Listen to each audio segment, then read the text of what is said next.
Right, welcome to Rugby Rivals. We've got Victor Matfield joining us from an unnamed golf course in South Africa, and Sir John Kirwan resplendent in his black glasses this week.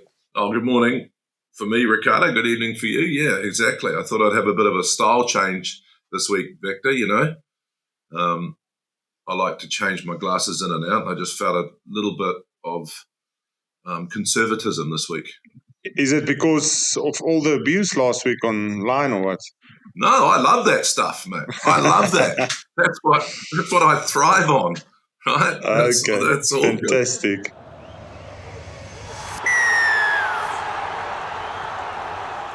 You should be a pretty happy man, mate, with your Bulls getting up. I'm very happy. I must say, I was a bit worried last week. I mean, if you look at that Sharks team on paper, it's a fantastic team.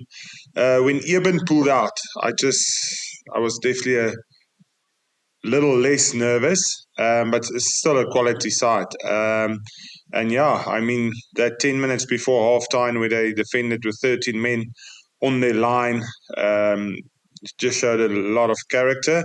But also, I just think there's something missing with the Sharks at the moment. I'm not sure, and I probably shouldn't say it, but if they coach that well at the moment. The interesting thing for me was that the Bulls started with how dominant, which I'm sure you would love, not something I get off too much about, but the scrum was incredibly dominant early. And then the Sharks seemed to recover a wee bit, but it just seemed that from the beginning, three things for me. The dominance of the Bulls from a physicality point of view, firstly. Secondly, for a New Zealander watching just the physicality of that, especially the first 40 minutes, I felt that the physicality in the second half stayed, but the skill level dropped off. Yeah, I must say, I actually watched the Blues-Chiefs game in the morning. You must be very happy, John, as well, with the Blues pulling through there. And when I watched the South African game, it's just that little bit of a difference. I still think the physicality is always there with New Zealand teams. A lot of guys talk about the skill level, but there's always physicality as well. They just like to do it at a different tempo probably than us. We probably more direct, try and make less mistakes. But yeah, the physicality in that game, and I must say, a guy like Wilco Low is just unbelievable this year. I mean, he played against Ox and Che, Bongi, Vincent Koch. That's the three front rows that always come on with a bomb squad and just kills everything in front of them. And this is the third time this year that Wilco just destroyed them.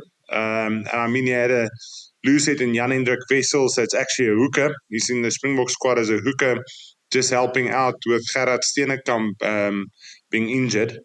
So it's unbelievable. And I mean, that's probably the only chance the Bulls have against Leinster. If Wilco can get out there with that front row, with that back, and just dominate the scrums, win penalties. I looked at stats last night in that with Leinster and the Bulls, where I think Leinster has given away 65 scrum penalties and the Bulls have won 69 scrum penalties. So that's one area where the Bulls can maybe get upper hand, and if they can use that, go to touch, get territory and position in the right areas, then maybe there's a chance. I thought when you're playing those games, Victor, you know what it's like. Every player needs to be on his game, and I thought there was a couple of guys a little bit off the game, and I want to pronounce his name right. Lukomio the centre? Lukanya Yes. I felt he was one of the best players. He just seems to be. What's up with him? Is he trying too hard? He made some unrecognisable errors. Yeah, the one thing about Lukanya is his knowledge about his game and his soft skills, just doing the right things at the right time. And he's been injured a lot in the last 2-3 years. He hasn't played as often as he probably needs to play to just get that feel of the game. And there's a youngster blowing in his neck at the Sharks as well. That's played for the junior box and is a fantastic player. So maybe he's feeling some of the pressure, maybe trying too hard. I'm a bit worried with the 2 knee injuries that he had, that he maybe lost some pace as well. He's definitely struggling for form at the moment. The other one I'm worried about a little bit is Jaden Hendricks. I love him as a player, but he's just not as sharp as always. And with Williams being injured at the moment, I think he'll probably be close to our first choice for the box. So, definitely one or two players in the Sharks side that's not quite there where they want to be. But I mean, I've looked at a guy like Sia. I thought also not at his best at the moment. But every time they get to Rusty, somehow he just gets the best out of them, and all of a sudden they different players. So I don't understand, Victor, one thing. I don't understand one thing. Like, I think Sia is an amazing player and an amazing leader of men, right? I still don't understand, and I promised Ricardo and I promised myself I wouldn't talk about the bomb squad. So I understand bringing on replacements. But when you're down like that and things aren't going your way, I still don't understand why they replace Sia. Is that pre-organised? Is it something? Is it to do with him? Is he not an 80-minute player? I just don't get it, because I would have definitely left him on the weekend. He did a couple of really good things, and I'm just saying, late in the game, if you need something to spark, because it was still in the balance, right, with about 20, 25 to go, but the Sharks just couldn't get over. Yeah, I must say I agree with you. I think with the Springboks, it's different because there's a lot of leaders in that Springbok team. With this Sharks team, especially with Eben Etzebeth not playing, you want your senior players there in that second half. When the pressure comes on, when you can feel that pressure, you want your senior leaders to be on the field to keep everything calm, to give directions. So, for me as well, that was, I couldn't believe just after halftime when I saw it, they taking him off. Like I said, if Eben was there, maybe still all right, but without Eben there, you want your leaders, you want those guys. I mean, John, you know it. You want your top players to stand up in semi-finals and finals. And I mean, see as the Springbok captain, you want him to lead from the front for 80 minutes. So, Victor, you're you rate the Leinster team very highly. You said the other day that you think they'd beat the All Blacks. Big call. So how do you think they're going to get against the Bulls? Anyway. I don't say they will. I think they've got a chance. If Ireland's got a chance, I think this Leinster team is just as good as the Ireland team. But you lose Bundy, but you get Geordie. So I don't think that's such a bad swap. You get Ergie Snyman that comes off the bench or start in the game. So I think they must be big favourites for this game. It's going to be a tough thing. I think the only thing that the Bulls can do is, and I said it, that scrums, the physicality. They've beaten Leinster 4 out of 6 times in the URC. So they've got a pretty good record against him, and they beat them twice in semi-finals as well. But this will be a different team. Most of the time when they played them in semi-finals, they were probably playing the Champions Cup final the next week, so more of the focus was on the Champions Cup and not on the URC. But going into this week, if the Bulls can start well, if they can be in the game with 20 minutes to go, that bogey of them struggling to win the semi-finals and finals, they might feel that pressure. For the Bulls, it will be important to start well, put them under pressure, let them think, are we choking again? Is it happening again?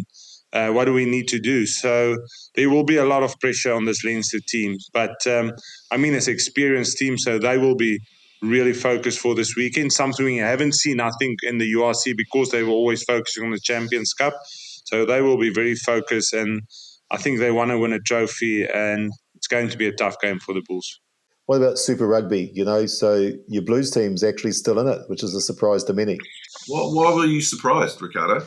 What sort of statement is that? It's a surprise to many. I'm not saying a surprise to me. I'm saying to many other people. These are the defending champs, mate. And lately, so the Blues for many years in those clutch games would lose, and even to the Chiefs. But just in the last 3 years in those clutch games, the Chiefs has actually been struggling a little bit like what Victor said about Leinster, and the Blues just know how to win now. They've had an ugly season, but they've got no pressure on them.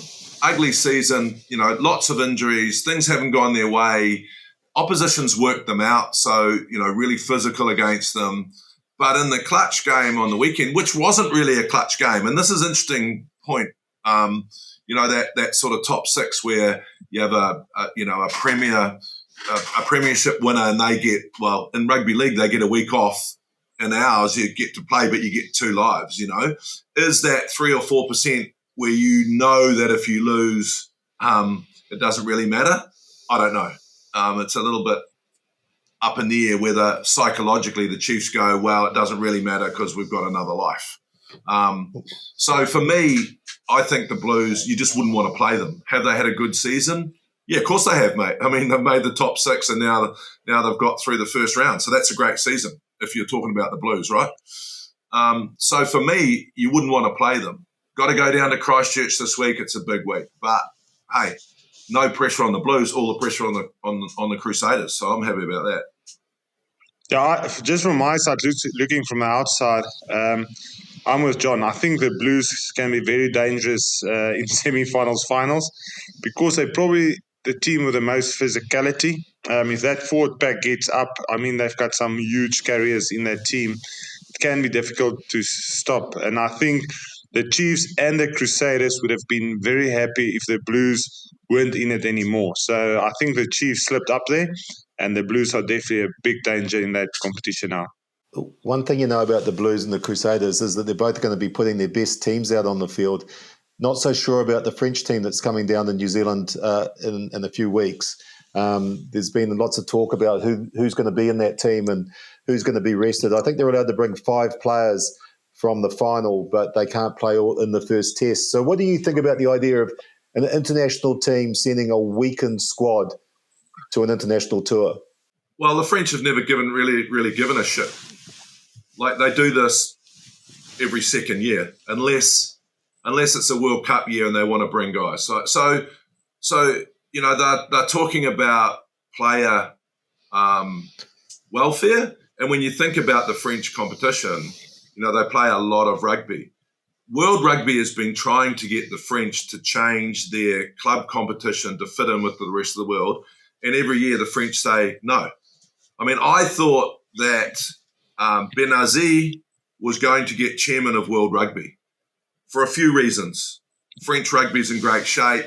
Their television rights have gone up. Their player numbers are up. They were really thriving in France, right? But then it went to our Australian friend. So unless you're going to do something about it, like World Rugby, then you just got to cop it, because they're saying player welfare, our players have played 48 games or whatever, and we don't really give a shit about these test matches in July. So just stop. So do something about it, World Rugby, if you're worried about it. Otherwise, if I'm the French coach, I'm going, this is perfect. I go down to New Zealand, I've got nothing to lose. I can play my second 15 and see how many of them are going to be good enough for the next World Cup.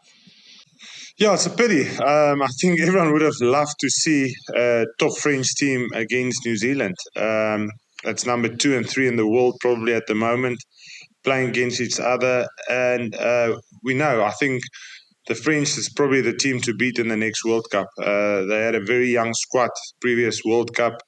And yeah, I would love to see a top French team go to New Zealand and to see what they can do away from home. We know they're not the best travellers, but it would have been great. And it's a pity that there's not, stronger control from the IRB that can almost force them to send a stronger side. And that's something that Russie's changed in South Africa. I remember under Jake White, there was end-of-year tours, especially the year just before the World Cup.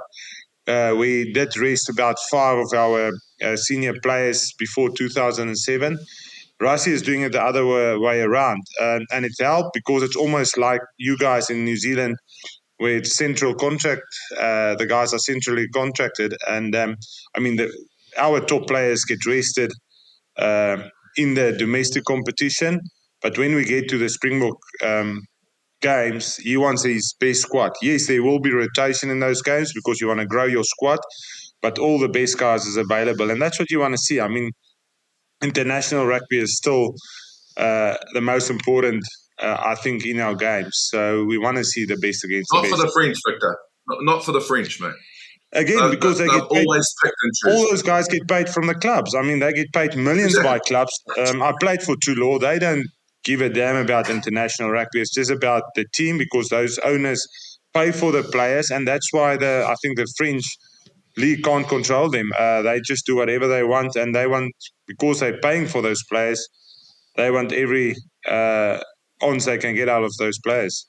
So JK, just you're saying World Rugby needs to take action. World Rugby needs to show some strength and say the international game is the pinnacle of our game. If you're going to be part of World Rugby, you put your best team out there. Totally. I mean, you can't moan about it if you're running World Rugby and you control the laws. I think what Victor's saying is really valid. The French, they don't give a toss. The club owners don't care about international rugby. So you need to be really, really careful that you don't get into an English Premiership soccer type situation where, they're getting paid X amount. I mean, if you think about it, central contracting, if you're a Springbok or an All Black, you're getting the majority of your money from a central contract. 90% of that side are probably getting 250 or 300,000 or 400,000 from their club and 100 from the national side, So you're going to go, and this is something we hear all the time, in New Zealand, I've got to do this because I've got to look after my family. So if you're thinking about contracts, then you go, if you're DuPont, you go, I've had a massive couple of years, World Cup backed up by Olympics, backed up by, I don't want to go to New Zealand and get the shit kicked out of me. I'd rather stay home. And I saw him at Roland Garros the other day watching Sinner play Alcatraz. Like, he just wants to go on holiday and refresh himself for another big year, which for him is club and Six Nations. The rest is irrelevant. And until you change that, I reckon you just say, World Rugby, okay, France, just don't tour. Give it to someone else. But I think the French also need to have a look, why haven't they won a World Cup yet? And maybe that's the problem for them. They're not prioritizing their national team and the national games that they play. I mean, this is a great opportunity. And 2 years' time from now, the World Cup will be in Australia. They'll have to fly to the Southern Hemisphere. They'll have to play in this type of conditions against this type of teams. And if they want to win the World Cup, that's where you want to play. I remember us before 2007, we went up to France in 2005, took our best team, got beaten by them. But I mean, that was a focus for us. Listen, we've experienced this. This is what we need to change. We're coming back to the stadium. We want to win the World Cup in this stadium. The trophy is going to stand in the middle of this room in 2 years' time. And I mean, it started becoming a thing that we could visualize, that we could see. So I think they're missing out a little bit as well. Yes, they will grow their depth in their squad, but you don't want 50 new guys. You don't build depth like that. You want those senior players playing with those youngsters as well, teaching them and just leading from the front so that they can see how to handle those pressure situations. You've got a point. I think that England won the World Cup. England won their only World Cup. They brought their full side down to New Zealand a year before. They beat us in Wellington. You need to know how to win those games. I mean, I think the World Cup final or the semi-finals when France got taken out, I think the mistake was actually a couple of changes. They should have changed DuPont. I mean, he'd come back off an injury and he was just gassed with 20 to go. And their second halfback was good. They left him on, and I thought it was the difference in the end. But anyway, we digress, Ricardo. What about from a player's perspective? Like the international game's the pinnacle to a player. But if you're sort of being told by your union, look, I want you to stay home, lie on the beach, here's your $1 million from your club, just take it easy. Would you rather take the money and lie on the beach, or do you want to test yourself against the All Blacks on a tour of New Zealand? I think you're dreaming, Ricardo. I think you're dreaming if you think the modern rugby player thinks like we used to think. I love Mark Talia. I am so sad he's leaving New Zealand rugby in his prime, right? So he's giving up Test rugby to look after his family, and I get it. I don't blame him. I think I get it. But I would love for someone like him to stay a bit longer. If you're getting paid $500,000 from Toulouse and $100,000, and I'm talking about you now, Ricardo, $100,000 from the French national side, you have to look at where your bread is being buttered. You have to.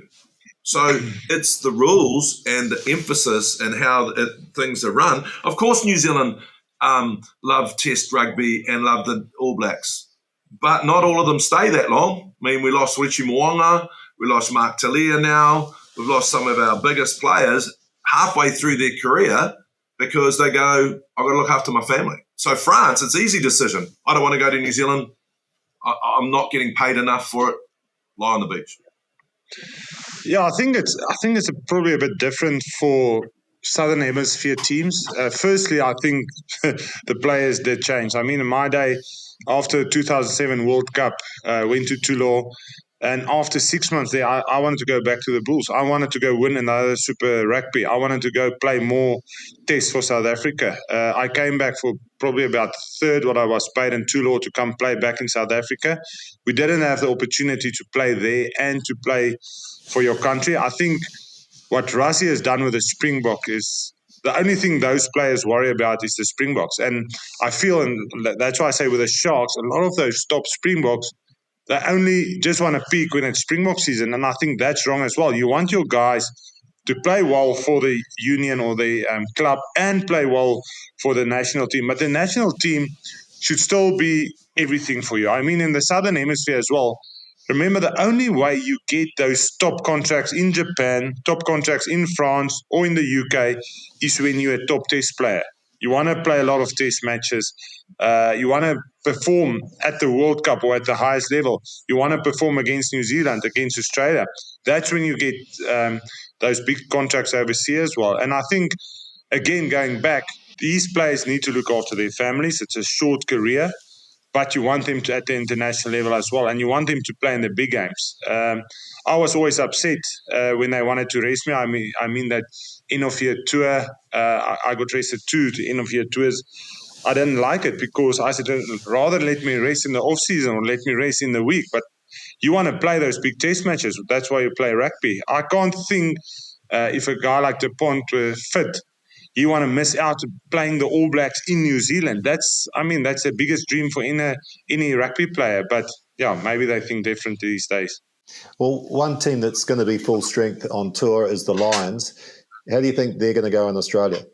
So there's a couple of things that really intrigue me about the Lions. I think, and I don't know this, but they say, it's a hard group of guys to bring together. I also think there's a time issue. So guys aren't finishing, like Victor said, I don't know how many in that Leinster side, who haven't finished rugby yet. They've got to get together. So I think if they can gel, and I think if they can play a certain type of rugby, I think they'll lose the first test and win the series. Yeah, I still love the Lions series. I think it brings so much excitement to the game. It's probably a little bit like playing for the Barbarians, where you just bring guys together. It always helps if you've got like a core group. And I think Andy Farrell's idea was to have Ireland as the core.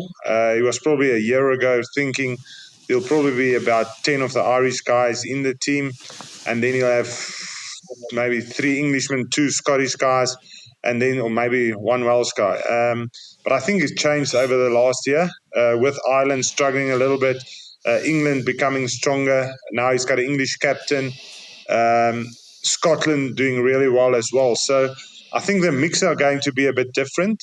And what I've heard from some of the coaches, they say it's almost like a barbarian. You can't overcoach them. You have to let them go, let them gel. It's probably always difficult that first test match, especially like this year. I think there's 13 guys in the Leinster team that's in the British and Irish teams. So they will miss out on that Argentina game, I think, and only going over a bit later. So, the first test is definitely going to be difficult. And I think Australia's on the up. A year ago as well, we would have said it's going to be a whitewash. All of a sudden, there's something happening in Australian rugby. Joe Schmidt is doing a fantastic job. He knows a lot of those Irish players as well, how they think. He knows Andy Farrell very well. So I think it's going to be a very competitive series. Yeah, it's really interesting hearing you two guys talk about the Lions, but, why don't we get someone that actually knows something about them? Andrew Trimble, 70 tests for Ireland's joining us just on the way home from school drop-off. Andrew, we're just talking about how we think the Lions will go. The the gentleman with us, pretty much saying that you're going to lose the first test but win the next two.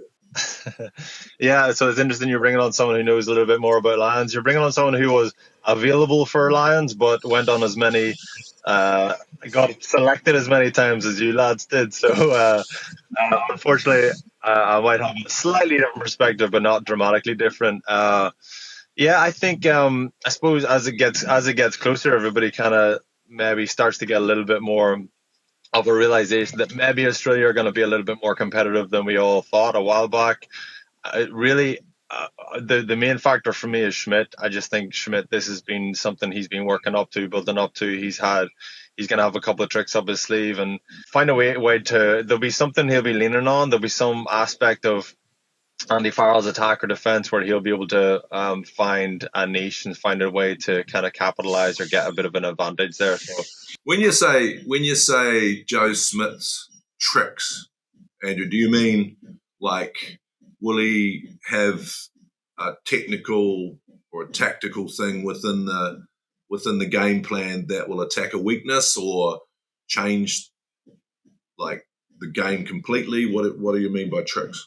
I don't think it changed the game completely. I don't think there'll be something that runs through the entirety of his phase play, but I think there's often he has ways of set piece launch plays where he's able to be think 2 or 3 phases in advance, get a defense to behave a certain way that is consistent with how they've been behaving, isolate a defender and put someone through it. My experience of Joe Schmidt is reasonably kind of 360 in that we hated playing against Leinster when he was with Leinster because if Leinster get the ball, you don't get the ball back off them. Their breakdown's so good, their deception's so good, their skill set's so good, and that's a vintage Leinster team back then. And then when he came to Ireland, I started kind of buying into, okay, well, and it's I don't mean this in a kind of limited, kind of disrespectful way, but if you did what you were told to do, if you behaved and executed the game plan that he set out, you were in a really good place because he understood the game so well and he understood the opposition so well. And there's an element of that here as well, where when we played against Leinster, I remember one of our guys for Ulster kind of identified this. He said, listen, if someone's holding on to you, if someone's cleaning deep, if someone's behaving in a way that just seems a little bit suspicious, they're doing something, they're trying to create some space somewhere. And that was always the way we tried to. And then you get into this space where you start overthinking and overreacting.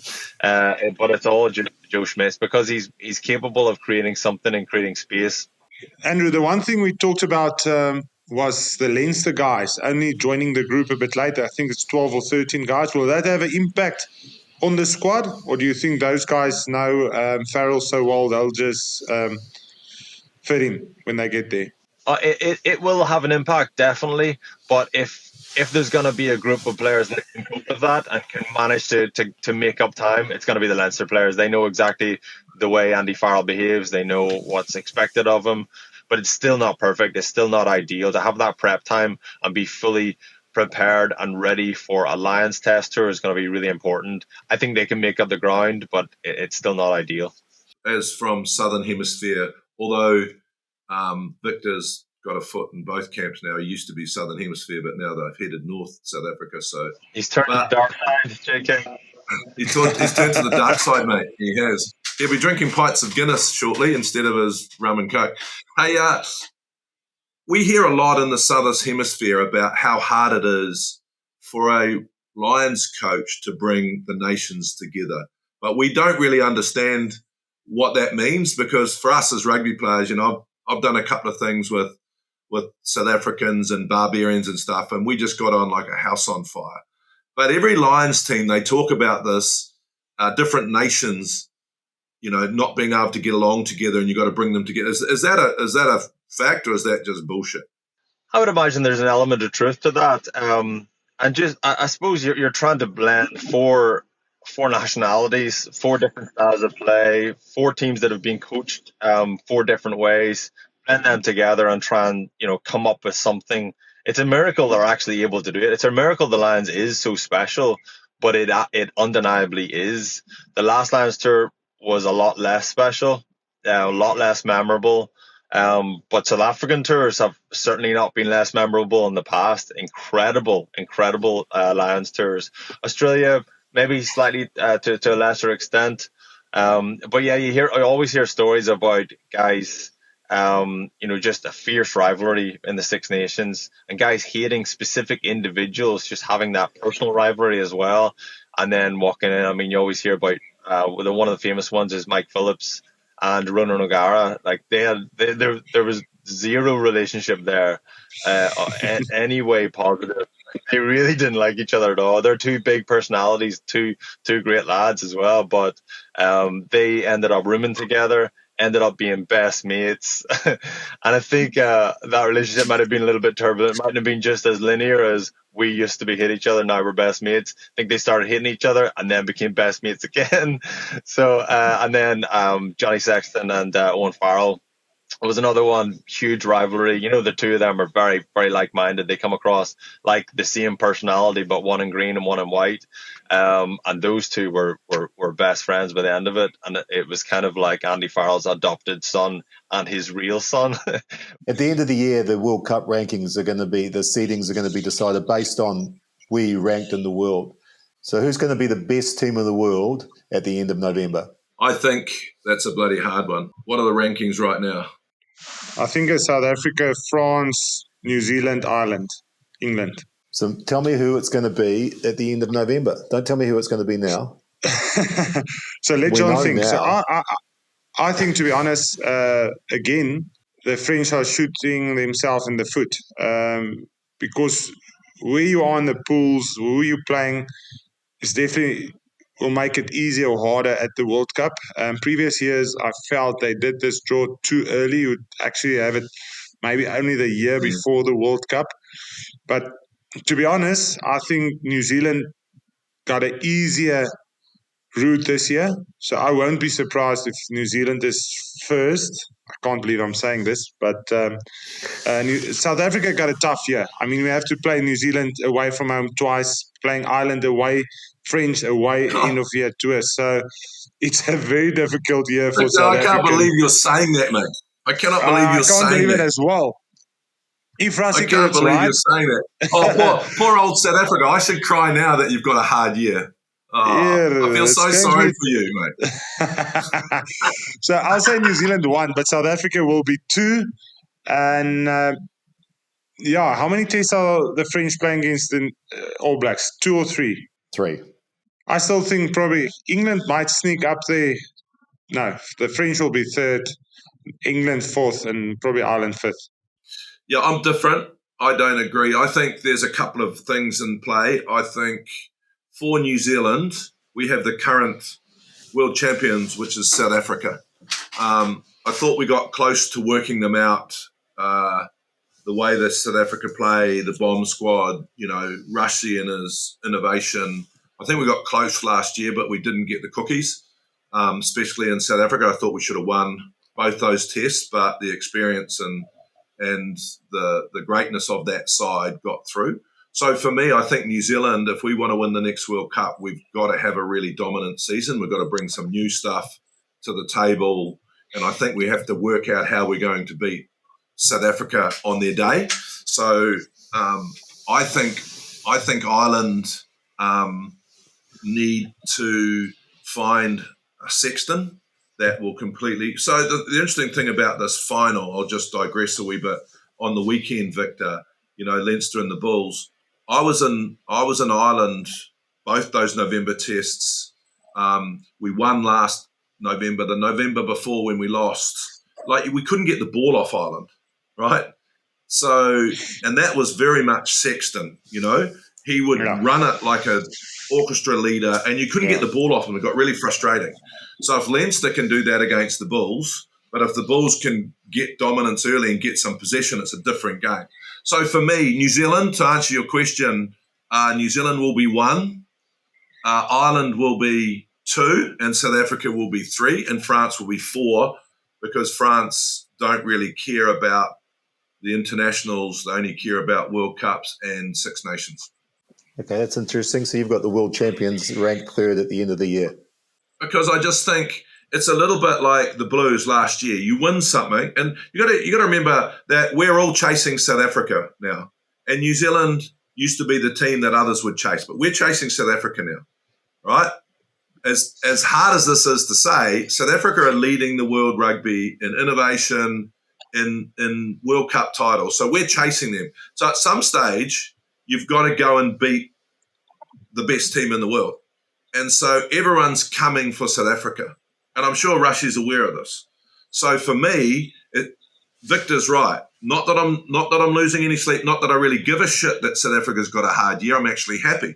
But not only have they got a hard year, everyone's coming for them. They are now the level that everyone's got to get to, right? So for us, as New Zealanders, we used to go to South Africa quite a bit and win. We need to now go to South Africa, or we need to win this series in New Zealand in the championship to make a point. It's not going to be good enough for us to walk off and lose to South Africa anymore. If we could just go based on, rather than trying to think of who's going to beat who and, second string French team and all that, if we try and just go, right, who are likely to be the top three best teams in the world, we're probably going France, New Zealand, and it doesn't feel like Ireland are really on that trajectory at the minute to be in the same conversation with those two. I feel like England are probably going to kick on. England have been a bit of a sleeping giant for a number of years now. Maybe they'll kick on. South Africa are obviously there. So it's probably looking France, New Zealand, and South Africa. And if Ireland or England do something special, they might get into that group. I might actually change my prediction here now that I'm thinking about it, because we only play New Zealand. We're playing them twice in New Zealand, and so if we win one day, I think there's a chance that South Africa will beat New Zealand at the Holy Grail in Auckland. I think they're going all out for that game. So if they beat them at that game, they'll still be number one. If they don't get them right, they might be number two at the end of the year. Agree to disagree. Everyone's coming at you, Victor. Everyone's coming, mate. All of us. They've been coming for 4 years. Yeah, but to be fair, in between, lost a couple, changed some players, thought about the next World Cup. But now, 2 in a row, mate, the world's coming for you. We're coming to get you. We're ready for it, so it's good. Before we go, just a couple of things I want to clarify. Andrew, I'd like you to explain your shirt. I just wanted to take a little bit of heat off JK. I know he was getting a hard time for the shade, so I thought I would stick on the 1980s Aztec fleece just to deflect. JK, I've got your back. Love it, mate. Andrew, is there any surf in Ireland? You look like a surfer if you just come off the surfboard. There is a bit of surf. I grew up in Portrush, so there's a bit of surf up there, but I just dress like one, but I've got no skill or ability whenever I get out there. Ricardo, you're the last guy to ever ask a fashion question too, by the way. Sure. Andrew, are you supporting the Bulls or Leinster this weekend? Bulls. Yeah, so I can't support Leinster. 100%. Anybody but Leinster. I like it. Fantastic. If you can change one rule in rugby, just one rule or one law, what would that be? I'll ask you a question back about this. Before you talk about rules, I always look at the rules, one thing. Would the game have been different if the rule had have been adequate? So my rule change, so when you think about the rule change, I think about a couple of things. And this is really annoys me, because let's not talk about rules and mistake them for interpretation, right? So I got a little bit of abuse saying that JK always wants to change rules. I don't actually want to change the rules that much. I want to enforce the rule, or I want to speed up the game through 30 seconds for a scrum, 30 seconds for a line out. It was great to see in that Bulls game that the ref actually penalised the halfback because he was pissing around at the base of the ruck. Perfect. So the rule I would change, Ricardo, and this is a question for you, Victor, if there wasn't a line dropout, when the Bulls were down to 13 men, the Sharks they attacked, got held up over the line, and if they got the dropout, right? They got the dropout instead of the scrum. I reckon if they had had the old rules, the scrum, the game would have been different. So I think the rule of the line dropout is unfair to the attacking side. I think that was one of the worst rule changes, or I don't know, that they've made to rugby. I mean, rugby is about scoring tries. You get over the try line. Why do you have to let the pressure go? I mean, they were lucky that you didn't score the try. At some stage, I thought maybe just get the ball over the line and you should get the 5 or 7 points because we want to see tries. So I think that's a great rule to change back to just the old rule that like it always was. But you guys know me. I hate red cards. And this head-to-head is the worst rule I've ever seen. And I think for any red card, there needs to be intent. If there's not intent and if it's an accident, it can't be a red card. And I think it's killing our game. Even the yellow cards, I think there's too many yellow cards these days. Rather give a penalty try if you think they're going to score.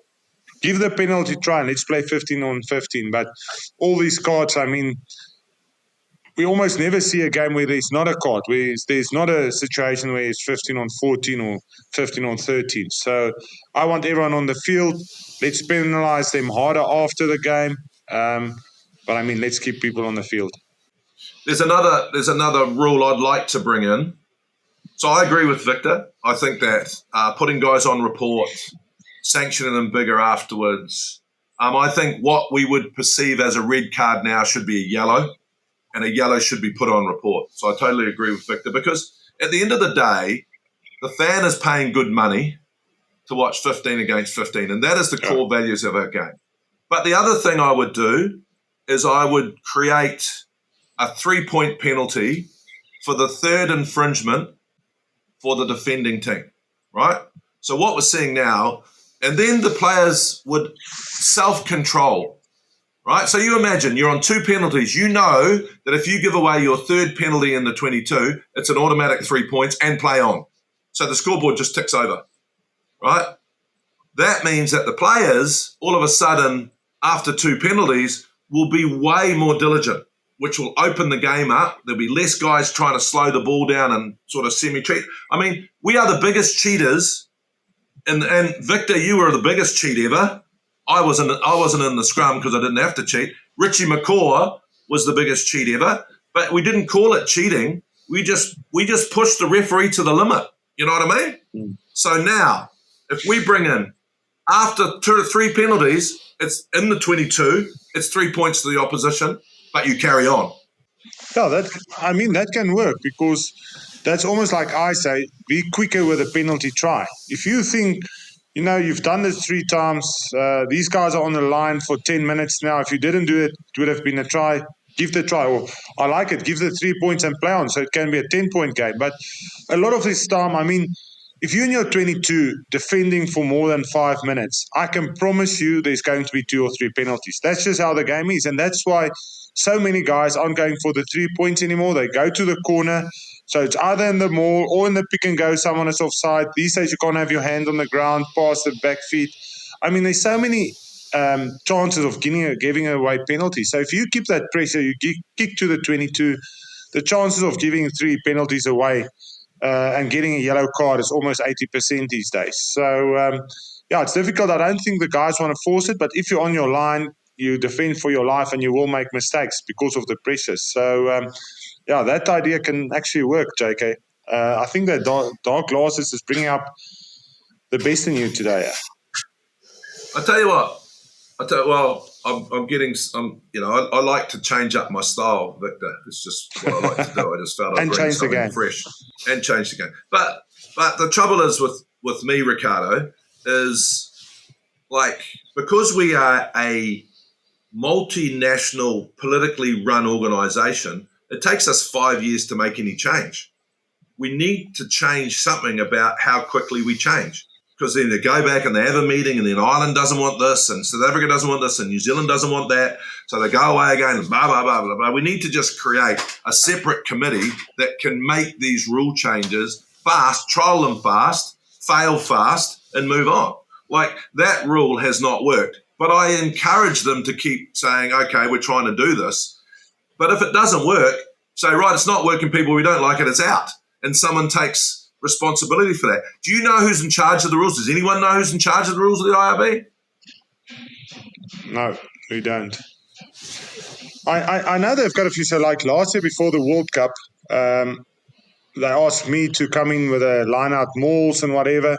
But again, the moment, and it's a difficult thing, is when I go in there, look, I want the maul to be able to go. So I'll always focus on the defensive side and trying to get the maul to be a weapon. Where I think if it's a New Zealand line out guy that go and help them, he's got his own ideas about it, and he probably just want the maul to be a starting point where you can pull people in and then play of it. Same with the scrum. So it's always so difficult because we've got all these different countries that want to play different, and they want to almost enforce the way they want the laws to be interpreted to be refereed. And I think that's where JK, it should come back to what's the law, not the interpretation. What's the law, and let's just keep to that.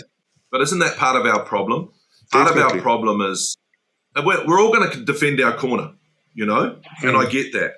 But surely one of the things that World Rugby needs to do moving forward is actually change those things, right? And say we're going to have a group of people who are measured, who understand, who actually go, yeah, right, we are going to do this for the better of the game.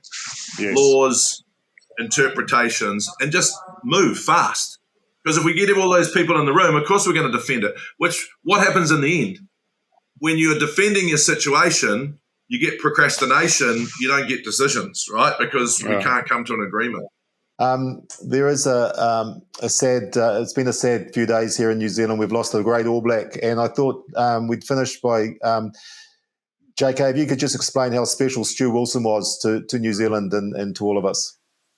Oh, just an amazing character of a man. First and last ever captain who was on the wing, Victor. So he was an All Black captain, and just an amazing man. Like, he set the standard for me. So I took over from Stu Wilson. So from a rugby point of view, he handed me the jersey, and he definitely left it in a better place. He was top try scorer with 18, I think. And so he'd set the standard. I loved the way he played. He had beautiful angles, but he was also a comedian, like had a great attitude to life, always laughing, always joking, and died too young. You know, he was 70. He did some beautiful things, and especially, you know, in the last few years, he was a volunteer orderly in the hospital to look after elder people and stuff like that. But just a great man, great player. Ebony and Ivory, him and Bernie Fraser, you know, were a couple of wings for Wellington and for the All Blacks, who just love life and, you know, set the standard for us young guys when we were coming through. So he sadly missed. May he rest in peace, and thoughts go out to his family. Perfect. We'll wrap up there. Okay, I'm off now. I'm going to get a vodka and Red Bull to get my focus. Nice. Don't lose, mate. Don't lose. I won't.